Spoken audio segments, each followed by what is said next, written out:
Estamos recibiendo la visita del doctor René Galarreta, secretario nacional de la Juventud del Ministerio de Educación, a quien le damos la bienvenida. ¿Qué tal, doctor Galarreta? Buenos días. Buenos días, Augusto, ¿cómo estás?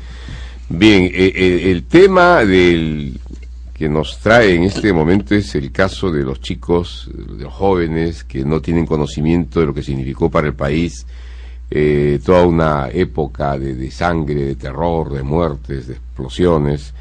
Y esta gente que lamentablemente está siendo captada por un movimiento como es el Movadef, por ejemplo, que pide la libertad de Abimael Guzmán, preocupa, sinceramente, ¿no? Hace poco tuvimos el recuerdo de lo que sucedió en Tarata, y a Dios gracias hay un grupo de jóvenes en Miraflores que dice: Miraflores, los jóvenes no olvidan, que es una corriente de chicos que han leído y se han empapado del tema y que felizmente tienen conocimiento y están en contra de todo lo que signifique movimientos como el CONARE, como el Movadef.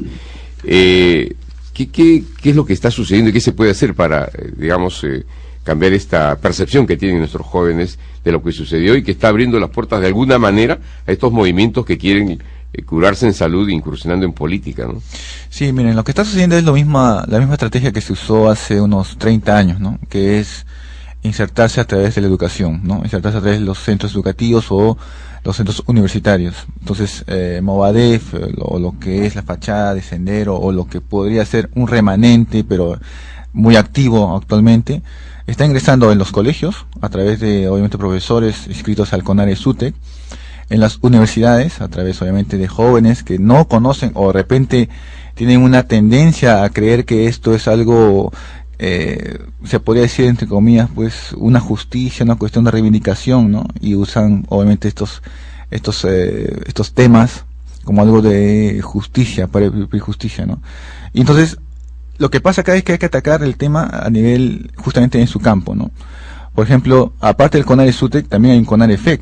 Yo he viajado al centro del país y también existen jóvenes que no se consideran parte de los centros estudiantiles porque ellos tienen su propia organización separada, ¿no?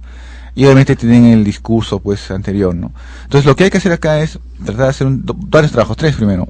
Uno, depurar a los profesores que tengan estas prácticas o estas doctrinas, tanto en los centros de estudiantes como en las cuestiones educativas. Por ejemplo, en las academias. En las academias, ustedes deben conocer, en la época de los 80 y 90, era muy conocida la práctica de estos grupos, de insertarse en las academias a través de los profesores y dar sus doctrinas, ¿no?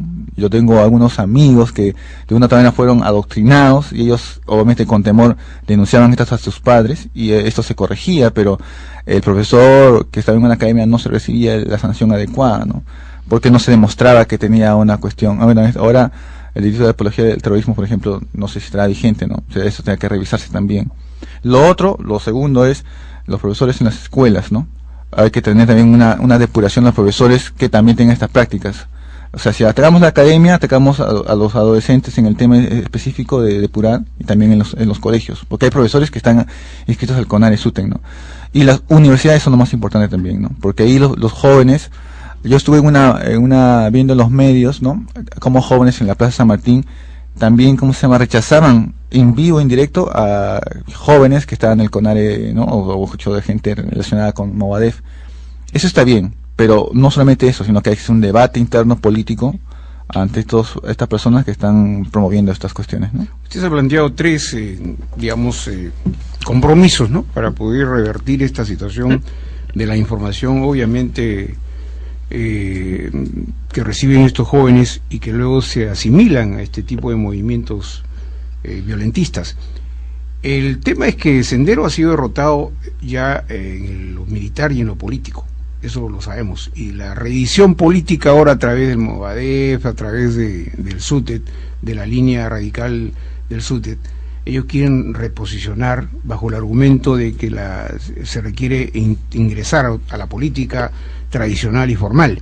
Obviamente que no somos ingenuos los ciudadanos respecto a ese tema, pero cuando usted plantea hacer una depuración en el conjunto del Magisterio Nacional, eso es un proceso muy complicado, ¿no? Eso no es tan fácil, porque usted tiene que examinar a 360.000 maestros, ¿no es cierto?, que están asignados a la magistratura, a la labor de la educación, y eso ¿cómo se va a hacer? Porque como expectativa puede ser interesante, pero a la hora de poner en práctica... Por ejemplo, nosotros hemos aplicado en el Ministerio de Educación una cuestión para el bullying y se reciben denuncias en ese sentido, ¿no? Cuando un profesor o cuando un alumno es atacado por un tema de bullying o un tema de acoso, ¿no? O violencia psicológica, se denuncia, ¿no? Entonces, yo creo que sería la mejor forma de poder aplicarlo, ¿no? Denuncias específicas sobre profesores que en vez de dedicarse a enseñar, ¿no? Una cuestión básica regular, lo que se hace en parte de su enseñanza se basa en doctrina, ¿no? Hay profesores, por ejemplo, que tienen esta mala costumbre, ¿no? Yo por experiencia lo digo porque en los colegios muchos profesores expolian o no dan su cuestión política ante los jóvenes, ¿no? Tratando de influenciarlos, ¿no? ¿Quién sería el observador para que... El director. Los directores son las personas no se puede responsable. A los alumnos, exactamente, ¿no? Los profesores... no se convierte esta situación de delación que es mucho más peligrosa. Exactamente, o sea, nosotros no queremos perseguir a la gente por ideología, ¿no? Pero sí, cada uno tiene el lugar para trabajar el tema que se le indicó, ¿no? Yo lo he dicho, ¿no? Es decir, que los maestros lleven adelante el sílabus. Exactamente. Y punto, ¿no? Y punto. Y se dediquen a su materia, esta y punto, ¿no? Exactamente, ¿no? Porque si no, parte de las 4 o 8 horas que reciben los estudiantes van para ese tema político, ¿no? Y otra cosa más, ¿no? Justo también estaba revisando algunos temas internos. Nosotros, por ejemplo, estamos tratando de impulsar, como ya SENAJU, charlas en las universidades, ¿no? Por ejemplo, hemos empezado una serie de charlas en la San Marcos y también queremos tocar más temas porque esto vuela a colación. Actualmente hay marchas, por ejemplo, a nivel del país, huelgas del CONARE SUTEC, y esto es también una estrategia, ¿no? Si te das cuenta, la forma de posicionarse de ellos es aprovecharse de las cuestiones de reivindicación, todas las cuestiones, por ejemplo, de promesas incumplidas de los gobiernos regionales, inversiones no hechas, todos son caldo de cultivo, y eso justamente es lo que hace que ellos tengan un mensaje que se ha escuchado en los sectores más alejados, ¿no? Entonces, ese también es un tema. El Estado tiene una responsabilidad. El Estado en sus 3 niveles, ¿ah? O sea, gobiernos locales que no invierten, tienen que invertir el presupuesto para que les fue asignado. Otros gobiernos regionales también, el gobierno central también. Obviamente, es un trabajo compartido, ¿no? Si no hay una articulación ahí, ellos van a avanzar, si es que no se da, ¿no? Doctor Galarreta, el hecho que algunos jóvenes desinformados estén siendo seducidos por las ideas de Abimael Guzmán y de Sendero Luminoso, es también por la falta de una presencia activa de los partidos políticos en el Perú, falta espacios de diálogo para que ellos puedan debatir y puedan hacer un poco de política también. Sí, exactamente, ¿no? Tenemos en SENAJU un consejo consultivo de jóvenes de partidos políticos, ¿no? Y pusimos esta preocupación ante ellos. Ellos obviamente están también en la clara intención de hacer una estrategia para combatirlos, pero el problema es lo que tú dices, ¿no? No están muy empoderados, ¿no? Los jóvenes dentro de sus partidos políticos no tienen tanto peso como para plantear soluciones, y a nivel universitario muy pocos tienen presencia, ¿no? Yo he visto que 2 o 3 quizá de los nacionales tienen presencia y debaten, pero no otros temas, o sea, normalmente los jóvenes que están relacionados como ADEF tienen una cancha que todavía libre para poder plantear sus cosas. Obviamente se les rechaza, pero no de manera frontal, ¿no? Aún hay una especie de convivencia ahí, ¿no? Entonces hemos tratado de hablar con los partidos. Vamos a ver un encuentro el 12 de agosto para justamente poner este tema, el Día Internacional de la Juventud, para que se aplique algún tipo de estrategia, ¿no? Nosotros hemos planteado hacer plantillas, una gran impresión de plantillas donde se recuerde la cuestión de Sendero y el MRTA, que son ambos en el tema de la violación de derechos humanos, ¿no? En las épocas solamente de los 80 y 90. A nivel de todas las universidades, ¿no? Con respecto a las pintas que un grupo de jóvenes hizo en la Plaza San Martín, ¿cree usted que se magnificó este hecho o más bien sí cometieron una falta, un delito estos jóvenes que efectuaron este tipo de acciones? Ambas cosas, ¿no? O sea, yo creo que se magnificó porque obviamente una pinta es un delito, está tipificado por ley, pero no tampoco no pues por hacer 4 primeras planas seguidas, ¿no? Yo creo que se tiene que magnificar más bien a aquellos jóvenes o a aquellas personas que enfrentan a la policía, que llevan artefactos de repente como molotov, o que se enfrentan con violencia, ¿no? O sea, la gente que comete que va en la práctica del terrorismo o la práctica de Sendero o de MRTA, tiene estas actitudes, ¿no? Que son violentistas. En cambio, jóvenes que pintan, bueno, obviamente tienen que tener una sanción, pero no tampoco por hacer las 4 primeras planas. Creo que un poco se va para otro lado la cuestión, ¿no? Y yo considero que estos jóvenes que, por ejemplo, nosotros como SENAJU, metieron a 5 jóvenes de la Católica, si no me equivoco, ¿no? Estuvieron un día presos en la carceleta. Nosotros con los abogados apoyamos para sacarlos porque eran inocentes. Los videos demostraban que no eran culpables, pero se creó toda una cacería de brujas. Hasta ahora creo algunos medios, ¿no? Pero un poco que comienzan a distorsionar, ¿no? Se puede de repente, ¿cómo se llama? Sancionarlos con una cuestión completamente comparativa, ¿no? O sea, o de repente del mismo nivel, ¿no? Limpiar, hacer un trabajo social, ¿no? Pero ahí a meter los presos a jóvenes, bueno, en todo caso es un poco complicado, ¿no? Yo sí estoy de acuerdo, eso sí, que aquellos jóvenes, y ustedes lo ven en los conflictos sociales, que actúan con violencia, llevan elementos explosivos, combaten a la policía, que ya es el representante del orden, eso sí ya es un delito más grave, ¿no? Y los CONARES, o la gente que está metida en los grupos, justamente tiene estas prácticas, ¿no? Esta práctica es justamente un muerto, para ellos es una justificación y es un reforzamiento de su prédica, ¿no? De que el Estado es fascista. Ellos justamente tienen ese mensaje, ¿no? Ese tipo de ideología que tratan de descalificar al oponente diciendo que es fascista, o diciendo que es autoritario, o diciendo que las instituciones no sirven para nada, ¿no? Que es justamente... La rebeldía del joven puede llevar a hacer este tipo de aseveraciones, manifestarlas incluso con pintas, pero lo que yo no entiendo es cómo en estas universidades hay jóvenes viejos, hay profesionales que son dirigentes estudiantiles y que nunca terminan de estudiar. ¿Qué pasa con estos elementos que están metidos ahí profesionalmente para agitar al estudiantado, ¿no? En contra del sistema? Ese es un viejo, una vieja práctica, ¿no? Que yo lo digo así con toda tristeza, ¿no? Los jóvenes viejos se repiten las prácticas de sus dirigentes más viejos, ¿no? Porque en todo nivel, tanto los partidos políticos como los sindicatos o las organizaciones sociales, muchos de las organizaciones son cascarones, ¿no? Entonces, muchos jóvenes repiten los mismos vicios de los anteriores dirigentes de los años 80, 90, ¿no? Siempre cuando tenemos reuniones con los partidos políticos, las juventudes o las organizaciones sociales, tratamos de corregir o tratamos de darles un tipo de visión diferente, ¿no? Que comiencen a construir otro tipo de pensamiento, otro tipo de cuestiones de propuesta. Pero estas prácticas se repiten, ¿no? Y también tenemos una crítica, ¿no? Porque también una fuerte responsabilidad está en las organizaciones que no representan. Por ejemplo, el CONARES-SUTEC nace porque el SUTEC está cuestionado en su forma de representatividad.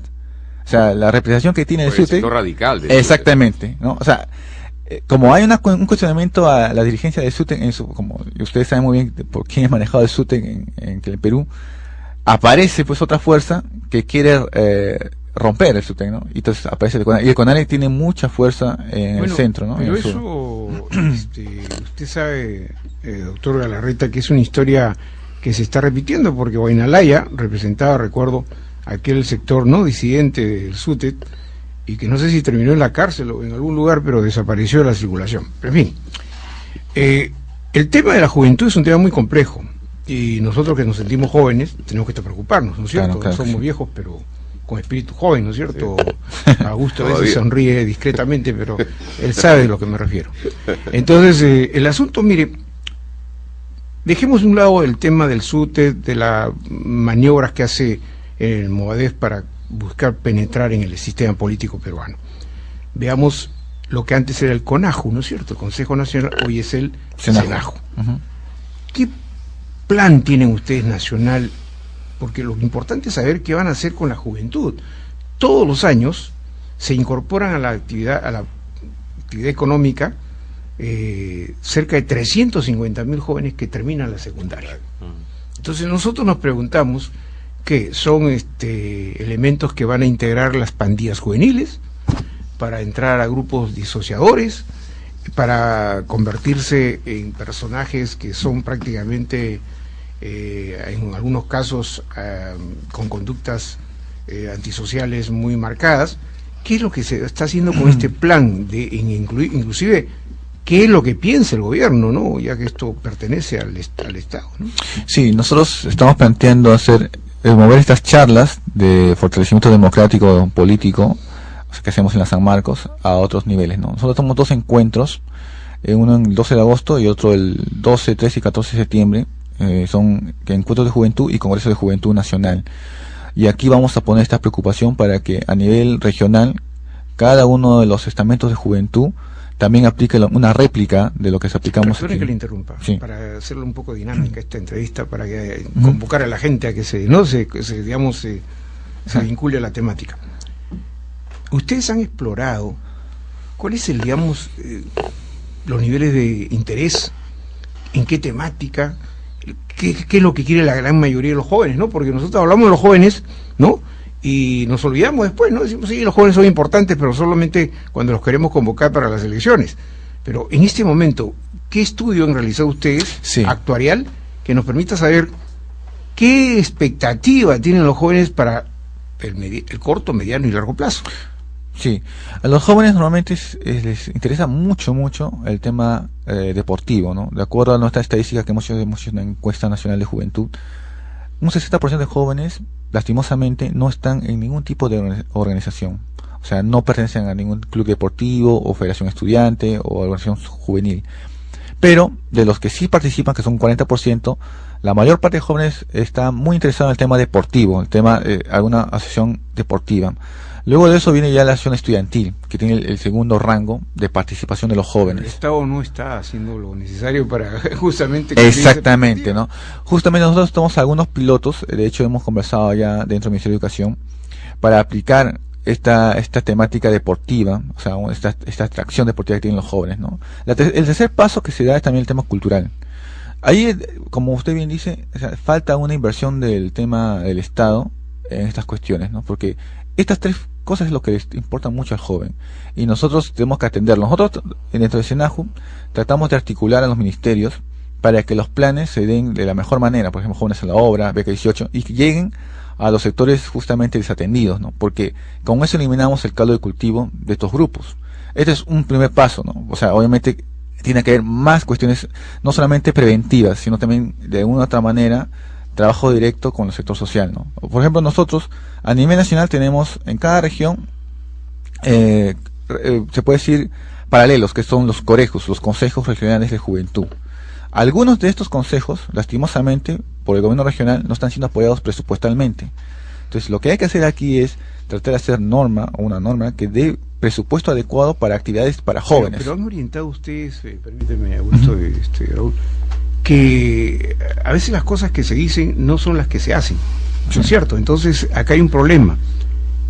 Nuestro país requiere mandos medios, es decir, los técnicos, no tanto universitarios y cosas, doctorados y qué sé yo, maestrías hay en este momento en el Perú, hay más maestrías que no sé, que profesionales, creo yo, ¿no? Porque el que menos tiene 2, 3 maestrías, pero finalmente seguimos complicados en el problema de gobernabilidad. Ahora yo pregunto, ¿por qué no se prioriza este tema? Porque el presidente de la República ha señalado que, por ejemplo, el ejército, ¿no? Las Fuerzas Armadas, va a implementar sistemas, ¿no?, para capacitación en tareas tecnológicas, ¿no?, de preparación, porque ¿sabe lo que está pasando últimamente? Se está contratando personal técnico extranjero para que vaya a trabajar en Camisea, para que vaya, ¿no?, para soldadores en otros sitios, gente extranjera, y no tenemos acá una fuerza laboral impresionante y no la usamos. Sí, justo para el tema, ¿no? Nosotros hemos hecho un estudio justamente y justamente se ha visto de que el Perú necesita una serie de técnicos que las universidades no producen. Entonces se ha dado una moratoria de creación de universidades para adecuar justamente el estudio a las necesidades del país, ¿no? Y tiene mucha razón, ¿no? Ahí hay una falencia, porque si te enseñamos cosas, por ejemplo en San Martín, el carrera de obstetra, cuando la carrera está copada, obviamente eso no sirve. Hay que crear carreras en función a la realidad de cada país, ¿no? De cada región. El presidente Ollanta Dijo en Pichari, me parece, ¿no?, que le reclamaba a gritos los muchachos de su universidad, ¿no? Y él dijo, oye, tranquilos nomás, le dijo, ¿no? Pues es importante, pero no es prioritario. Justamente, si los estudiantes no encuentran una oferta laboral, son desempleados. Si es una estafa. A veces las universidades, disculpe que lo diga, pero hay muchas universidades que no generan... Doctor, en 2 palabras, por favor, ¿cuáles son las acciones en este primer año de gobierno que ha tenido un impacto en la juventud peruana? Los programas sociales, por ejemplo, de Jóvenes a la Obra, que es empleo directo a los jóvenes, con programas de capacitación, Capital Semilla y el tema justamente de inserción laboral, ¿no? Eso es importante. Sí. Beca 18 también. Y ahora, este año que se viene, vamos a trabajar el tema de voluntariado. El presidente también incluyó en su discurso que acá hay una repartición negativa, muchos profesionales están en las partes de la costa, y en la selva, en la sierra, necesitamos profesionales in situ. Entonces vamos a mover el tema de voluntariado este año para que jóvenes que son de repente estudiantes universitarios de últimos ciclos o de repente ya bachilleres puedan hacer voluntariados allá en las zonas justamente desatendidas para equiparar este déficit, ¿no?